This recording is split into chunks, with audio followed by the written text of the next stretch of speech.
Hello everyone. Today I will be featuring another ship that has been requested a lot, and that's the Royal Navy Tier 9 cruiser, the Neptune. Now you can see on the minimap, first things first, they have two cruisers that have radar, or two ships with radar, the New Orleans and the Belfast, and both those ships have been spotted on the other side of the map. So this already gives us a lot of information. This is one of the first things I recommend people do in Royal Navy cruisers. Press tab, check how many radar ships there are against you, and then if you don't know where they are on the map yet, play a bit safe. For example, if I didn't know that there were no radar ships available, I would not play as aggressively as I do now. I would probably play a bit safer and wait out, let my team spot a bit before I would push in. And that's perfectly okay. If you have issues with survivability in Royal Navy, don't feel bad about taking a minute or two to just chill and let the enemy get detected a bit before you push in, because there's absolutely no point in charging into a cap, smoking up only to get radared and instantly killed. And that's something I see very often. Example, the Neptune. So you see where he died on the map? He died at A. Why did he die at A? Because there's two radar ships there. That other Neptune provided a perfect example of how easy and how quick a Royal Navy cruiser can get killed. So if you don't know where the enemy radar ships are, play safe, play defensive. There's nothing wrong with doing that. But since I don't know there's no radar ships here, I push fairly aggressively into this DD smoke. I pop Hydra, of course. Hydra allows me to spot the enemy mayhem, and I'm heavily angled away in case there was multiple reasons for this angle away. First of all, of course, to dodge the torps. Second of all, if this enemy Neptune decides to push in with his Hydra.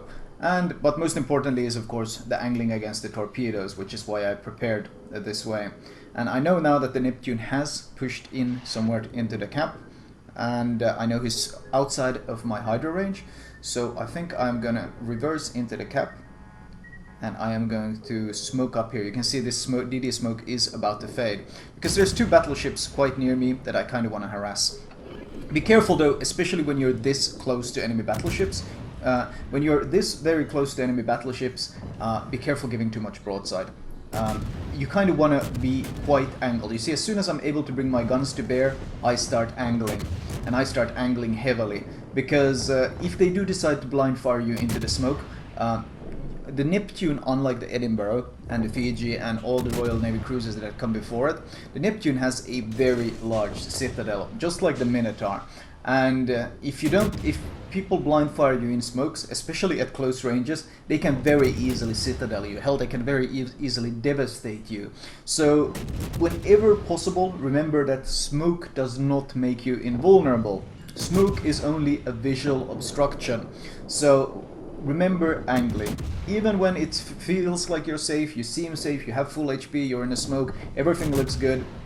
If the battleship decides, I have nothing to lose, I might as well shoot into this smoke, and you're giving full broadside, that's an easy way to get very, very quickly killed. So try to keep that in mind, that smoke is by no means an absolute defense. It's just a visual impairment. Well, impairment, block, hinder. Anyway, the Aiva is angling and sailing away. I launched some preemptive torps in case the Yugomo tried to park there and torpedo me. I am kind of worried about the Yugomo torping soon. He did torp earlier, so I know that he kind of has them on cooldown.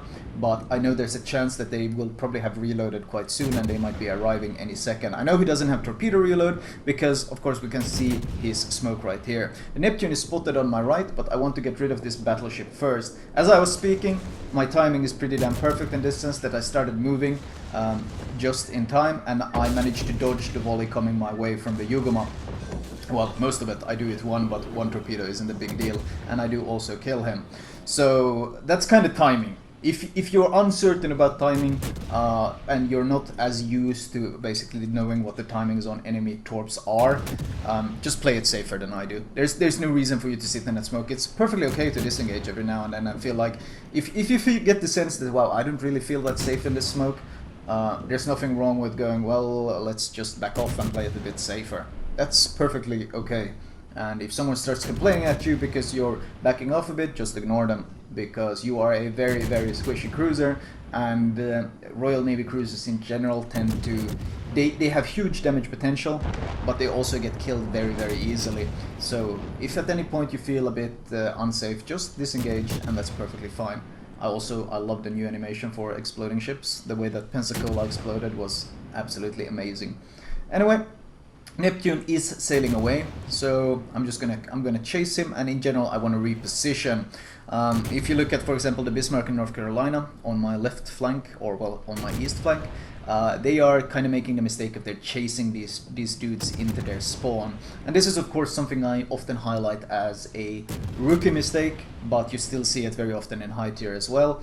And that's if an enemy ship is disengaging and sailing towards the spawn, it's perfectly okay to shoot him and try to get the kill.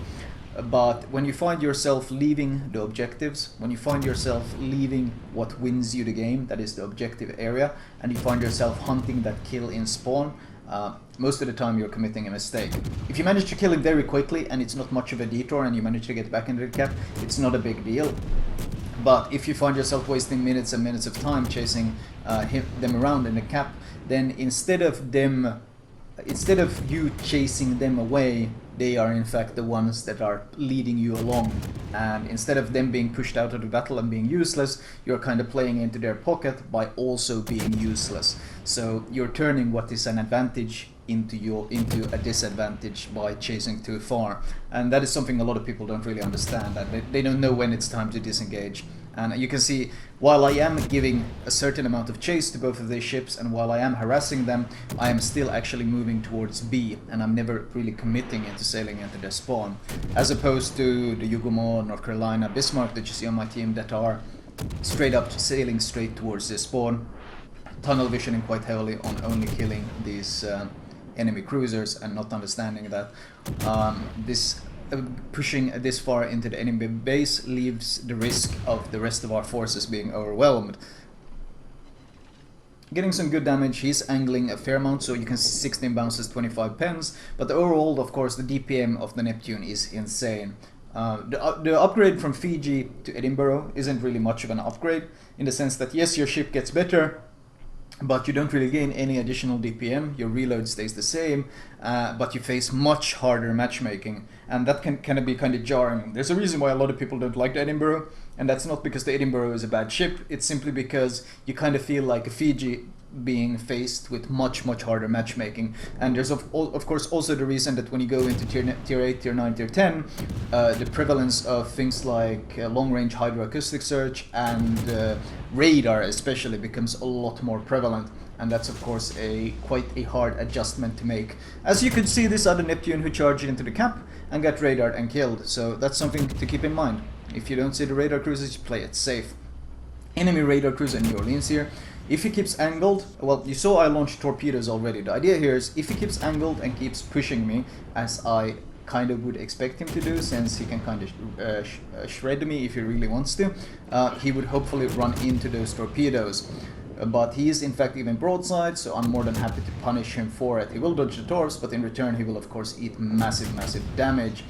I do pop Hydra as well. That's because they have some ships in our spawn, and I want my Hydra to be able to spot them as I go close to this island. And second of all, there was a Fletcher somewhere around here, and we don't really know where he is. There could be incoming torpedoes, so it's better to have the warning ready. Now, I am being spotted, so that means it's either a Hydra from the Bismarck around the corner, or it's radar from either Belfast or New Orleans. I'm feeling very aggressive though. I'm already so close and I'm going full speed. I have my right side torpedoes reloaded, so I'm going to see if I can maybe rush them down. The Bismarck does get spotted on the other side of the island, and as soon as I've seen the Bismarck on the other side of the island, I already know that I can go and take this Belfast 1 versus 1. You kinda destroy Belfast in Royal Navy. The Belfast deletes you at long range. The Belfast has the advantage thanks to the radar, but once you get into the range where your Hydra can spot him in his smoke, you have a huge advantage. Yes, he can spam HE at you, but he has to run away, he has to flee, he has to kite, and if you aim at his superstructure, you will get constant AP pens. And if he tries to brawl with you, you can just torpedo him. And of course, you have the heal, so you have the sustain in that fight as well. So this is a very favorable to you from the basically lander onwards. Like lander might struggle a bit because he likes DPM, but Fiji, if he gets close enough, he can absolutely wreck a Belfast. I do get the kill there, and I keep pushing. I know there's a New Orleans somewhere around here. I know there's a Fletcher somewhere around here, so I'm gonna see if I can maybe get the kill on these guys. my guess would be he's somewhere in the cap, and I might as well go and secure the cap at the same time. Since I am leveling this line, this is of course on the American account, and I am leveling my NA account right now, so any sort of XP I can get, I will more than happily take. These torpedoes would probably kill this guy, and I could probably go and cap A and just let the torps finish this New Orleans, but better play it safe. Torps are of course kind of overkill. This guy has no health whatsoever. One shell pretty much hitting anywhere will kill him. Now, well, I might as well notice for those that aren't aware, of course, you saw how quickly I killed the DD, the Mayhem, and that's of course because these Royal Navy AP shells have a very short fuse, which means they arm extremely easily. So it's very easy to shred any sort of DDs. That is of course why you want to get close to caps and why you want to push caps, because you want to be able to harass and delete those enemy destroyers. But always start the game. When you start a game in a Royal Navy cruiser, the first thing you should do is press tab, look at the enemy lineup, and see how many radars they have.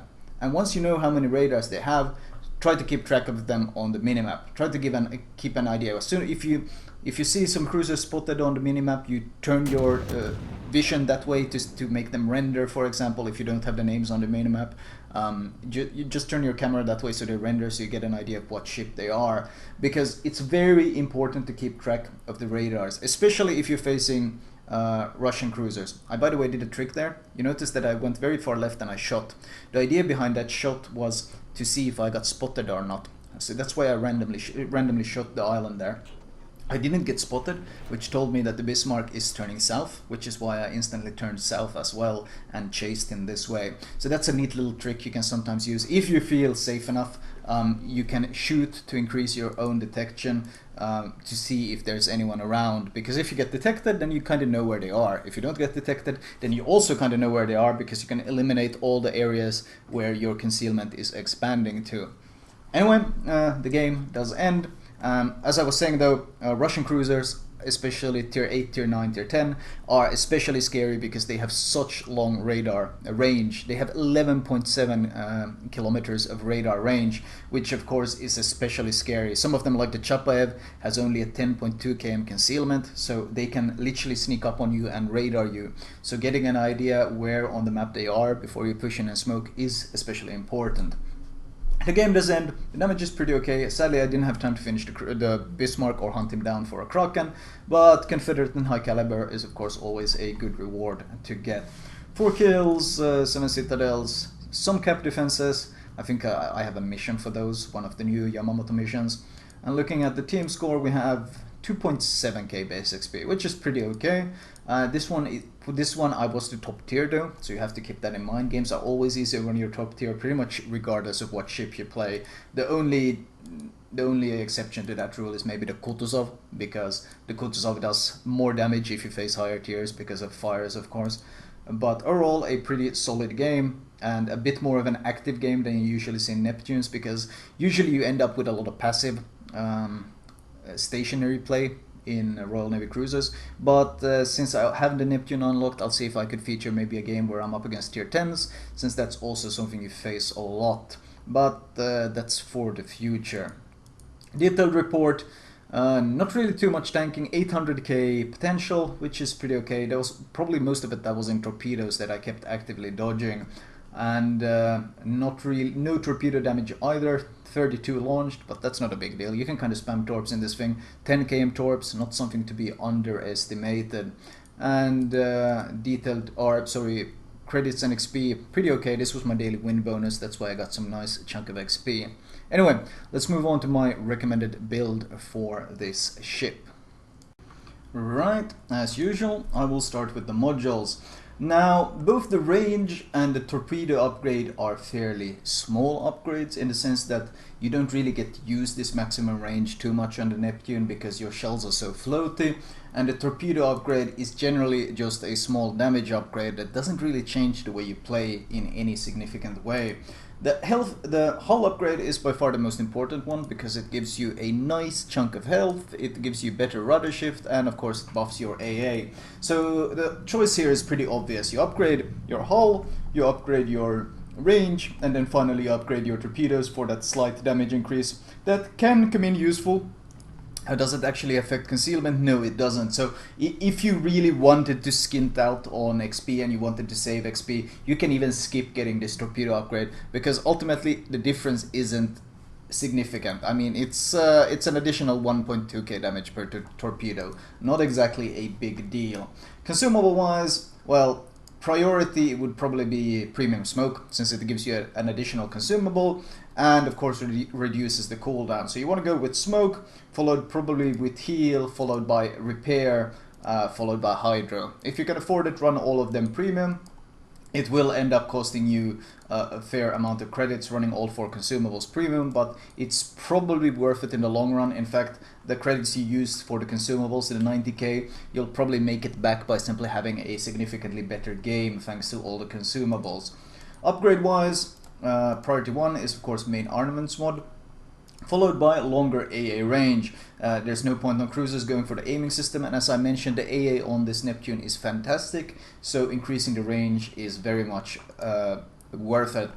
Faster reload, and no point in getting any of the others, especially some people go for the additional range, which is completely pointless because you already struggle to hit anything at your range of 16.5. Having even more range is just useless. You don't do anything with it.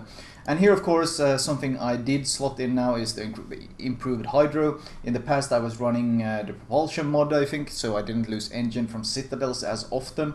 If you don't have the hydro mod, then run propulsion, but if you do have it, it's by far more valuable, since increasing your hydro duration is such a useful perk. Faster rudder shift and better concealment. You get, of course, an extremely competitive concealment of, what is it? It's a 10.1 with all the perks and modules and so forth.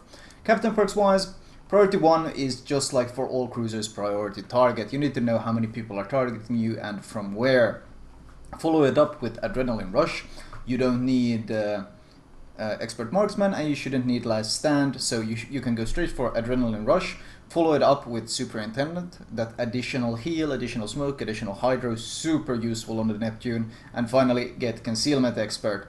Once you have this basic 10-point captain, if this was a Minotaur captain, I would go for AFT, and in case you are going to continue to the Minotaur and you don't want to waste money respecking your captain, then spec AFT. However, if you're willing to respec your captain on the way, then get manual AA, because the AA on this ship is both the big auras, the 95 DPS and the 117 DPS auras. Both of these are huge caliber guns. These are dual purpose main guns, and of course these are also huge guns. Both of them benefit from manual AA. So you pretty much double the DPS these two do with the manual AA, which is what makes the Neptune so insanely strong against planes. So manual AA is an absolute must pick if you can afford to respec. If you can't, then getting AFT isn't bad either. Then you just have insane range on these, and it's not like the auras are bad themselves. But this choice here depends on if you have the doubloons or Elite Commander XP to respec or not. After this point, I personally prefer getting Smokescreen Expert. Especially if you have Jack Dunkirk. This is especially good since it gives 30%. I don't have it on my NA account, but even the normal Smokescreen Expert gives you a bit more maneuverability in your smoke, especially if you face DDs who are torping your smoke, or you got some good dick captains who know how to shoot into smoke who are harassing you and you need to maneuver in your smoke. This gives you a bit more wiggle room, and I do enjoy that additional room. Still a lot of captain points that you could potentially add here. For the Neptune, I would probably spec into things like Vigilance at some point, since it's very useful, and Jack of all trades is also fantastically useful, especially if you got Jack Dunkirk, since it's 10% instead of 5%. These are all very valid choices, but this is pretty much the base build that I would start off the Royal Navy with, and then from here I would advance depending on what you want. I mean, there's 3 potential captain perk points here. You could get Vigilance, or alternatively you could go Jack of all trades and Preventive Maintenance. Either of these 2 options are perfectly fine and a perfectly viable build. Flag wise, the priority here is of course the India Delta flag. Increases your healing significantly. Second priority is going to be November Foxtrot. faster consumable usage. Those two are the bread and butter of the Royal Navy. Besides that, it's kinda up to you what you add in. Speed isn't that necessary since you spend a lot of time just sitting pretty stationary in this ship. The AA buff is pretty nice, which is why I run it, since the AA is already so strong on this ship. But there's a lot of flexibility of what flags you want to use. I just run a lot of money and XP flags on this ship. Actually, we could switch this one out for some free XP, since I can always use free XP. I pretty much just run a bunch of XP and money flags on top of these two, since these are the priorities: November Foxtrot and India Delta.